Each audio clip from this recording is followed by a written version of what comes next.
Welcome to DVRK Cinema, your source for grimoire-accurate occult knowledge. Today we enter the world of the Ars Goetia and work directly from its pages.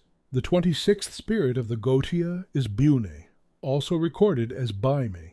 He is a strong, great, and mighty Duke of Hell, commanding 30 legions of spirits. The Goetia tells us he appears in the form of a dragon with 3 heads, one like a dog, one like a griffin, and one like a man. He speaks with a high and comely voice. He changes the place of the dead and causes spirits gathered under him to come together upon your sepulchres. He gives riches to a man, makes him wise and eloquent, and gives true answers to all demands. In this guide, we will walk through the complete ritual as described in the Lesser Key of Solomon, the tools required, how to prepare your sacred space, how to draw Bune's seal, the actual conjuration from the grimoire, and the proper license to depart. Every step follows the source text. Nothing is invented.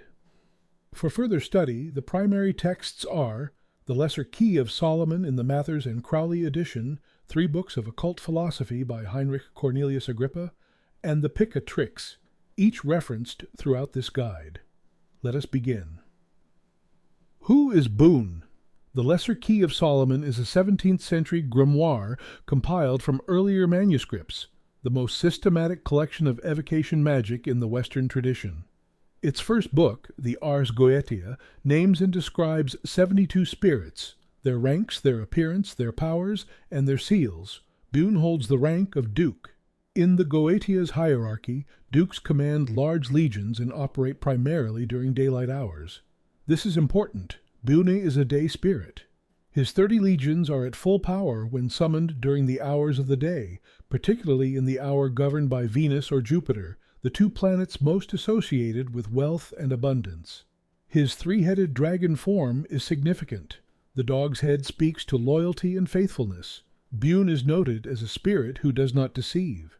The griffin's head speaks to power and nobility. The man's head speaks to reason and speech, which is why eloquence is among his gifts.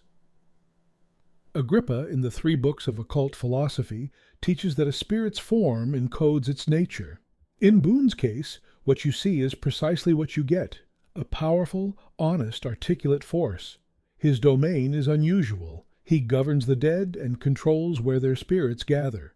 This connects him to transformation, specifically the transformation of stagnant or buried things into active wealth. The dead do not use their riches. Bune moves what is fixed. He is therefore invoked not merely for money, but for wisdom about where wealth is hidden, and for the eloquence to command it. Preparation. The Circle of Solomon. Before you call Bune, you must establish your protected space. The grimoire is explicit. No evocation begins without the circle. The Circle of Solomon is not a suggestion. It is the foundation of the entire working. The circle should be 9 feet in diameter. It is drawn on the floor in chalk, charcoal, or consecrated salt. Inside the outer boundary, you inscribe the divine names that form its protective power. The Goetia names these: Tetragrammaton, Adonai, Agla, and Sebaoth. These Hebrew divine names correspond to the 4 quarters and create an impenetrable boundary between you and any spirit you call. If you cannot draw a 9-foot circle, in an apartment for example, a smaller representation will serve, but it must be complete. No gaps. The circle's power lies in its wholeness. A broken circle is an open door. Within the circle, you work. The spirit is never inside the circle with you. Bune, like all Goetia spirits, appears in the triangle of art, which is placed outside. The ideal direction for your working, the Goetia places the triangle to the east toward the rising sun. Face east when you conjure, but many operators adapt to the available space. What matters is consistency and clarity of intention. Agrippa teaches in Book 1 of Occult Philosophy that the ritual space acts as a conduit. It focuses the operator's will and creates the conditions for spirit contact. The physical act of constructing the circle is itself a ritual. Do it with attention. Do it with intention. Each line you draw is a declaration. The ritual tools. The Lesser Key of Solomon names 5 instruments required for this working. Each has a specific function. Understanding what each tool does is as important as having it. The first is the magic ring of Solomon. This ring is worn on the middle finger of the working hand. It bears the names of power inscribed within it, Michael on one side and the seal of Solomon on the other. The ring is shown to any spirit that becomes troublesome. Its presence compels compliance. The Goetia states directly that spirits will not harm the operator who displays the ring. The second is the pentagram of Solomon. This is a 5-pointed star drawn or printed on parchment, with the divine name Tetragrammaton inscribed within and around it. It is worn around the neck, resting against the chest, and held up toward the triangle when the spirit appears. Where the ring compels, the pentagram commands. The third is the triangle of art. This is placed on the floor outside the circle, to the east. It is an equilateral triangle, large enough to contain a visible presence. The 3 sides are inscribed with the name Michael across the top, Anaphexiton on the second side, and Primeumaton on the third. In the center of the triangle is a smaller circle where the spirit actually appears. This is where Bune will manifest. The 4th instrument is the spirit's own seal, which we will prepare in a moment. The 5th is the brazen vessel. This is a metal container in which the spirit's seal is placed when binding or constraining a recalcitrant spirit. For a cooperative spirit like Bune, who is noted for honesty and faithfulness, the vessel is generally not required, but have it available. Step 1. Drawing Bune's seal. The seal of Bune is the spirit's personal signature. It is drawn from the Ars Goetia and has been transmitted unchanged in the manuscript tradition. This seal is not decorative. It is a functional instrument, a direct point of contact with Bune's intelligence. Draw the seal on virgin parchment. Virgin parchment means unused. It has never been written on before. In the original tradition, parchment was made from the skin of a sacrificed animal. In modern practice, clean white parchment paper serves the same function. The key is that it is new, unused, and dedicated solely to this purpose. Use a black ink pen or quill. Draw the seal slowly and with complete attention.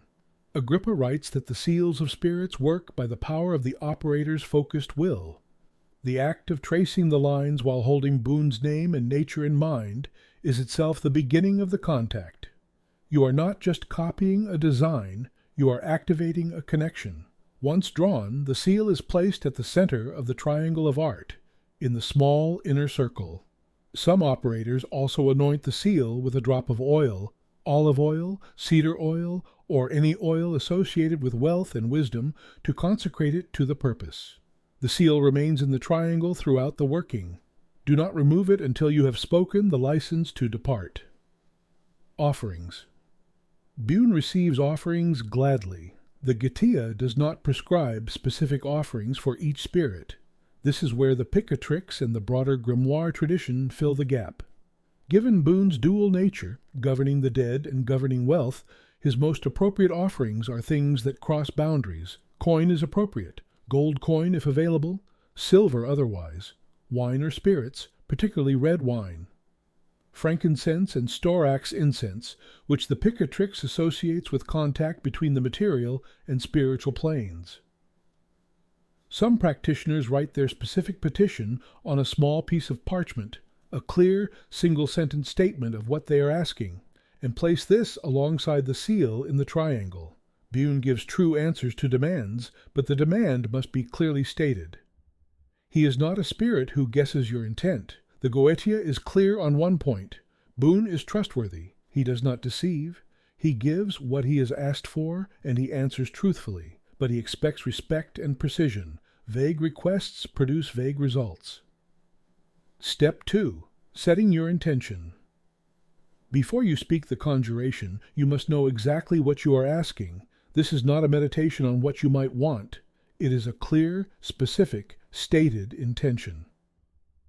The Book of Abramelin the Mage, which predates the Goetia but sits within the same tradition, teaches that the clarity of the operator's will is the primary variable in any magical working.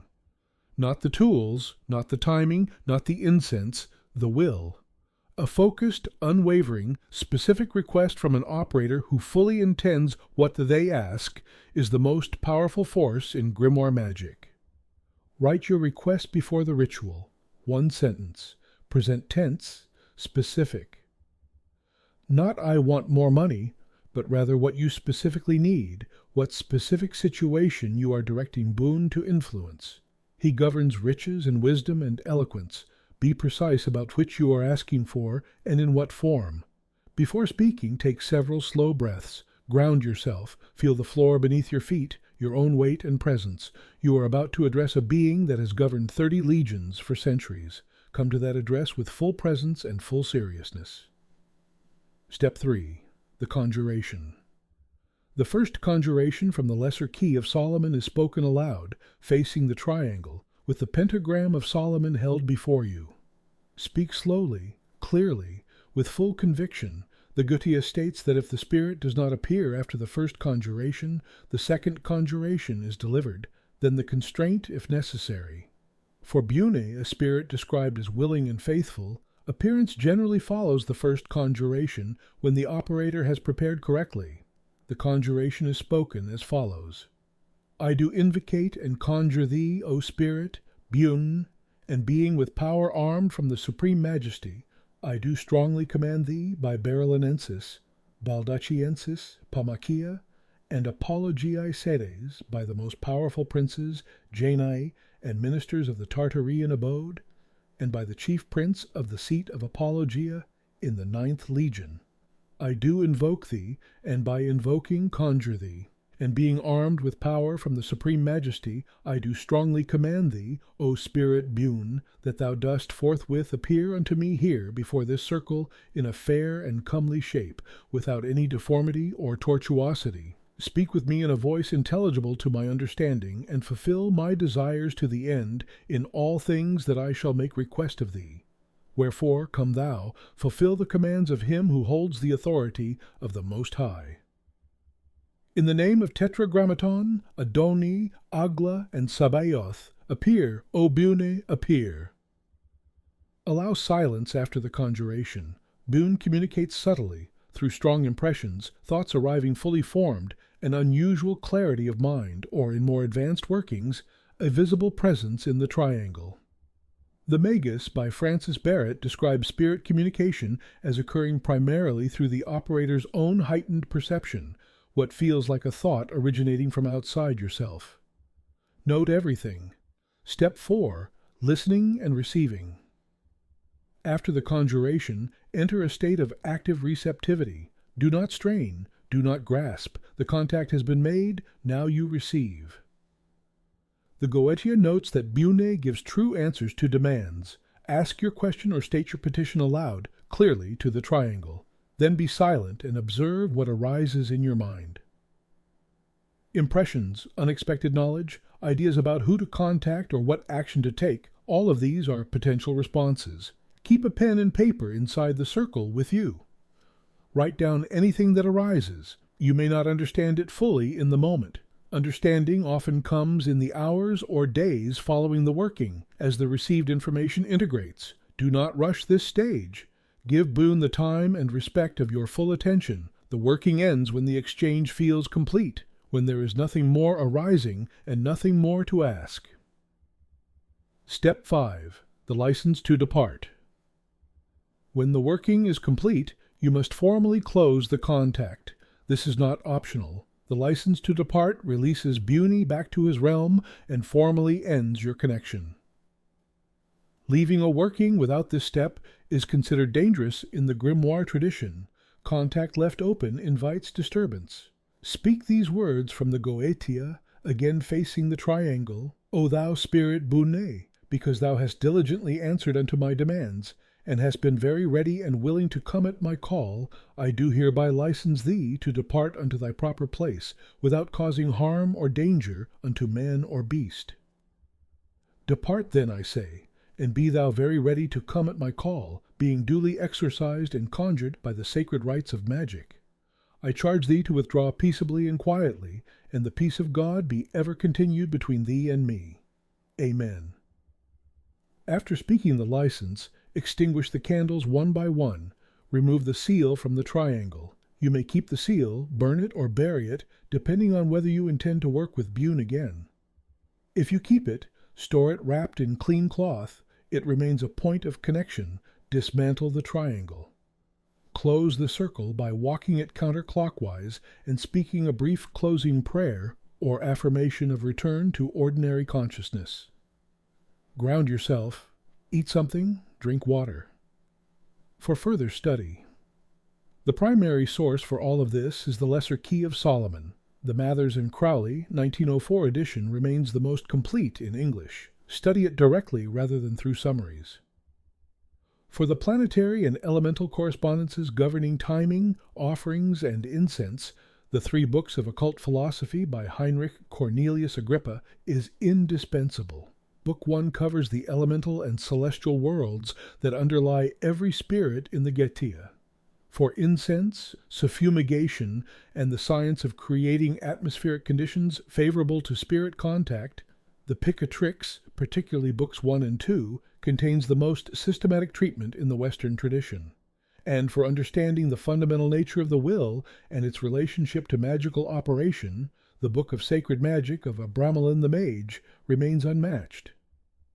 Summoning Bune is a powerful experience when approached with respect, precision, and honest intention. He is a trustworthy spirit, one of the few in the Goetia explicitly noted for faithfulness.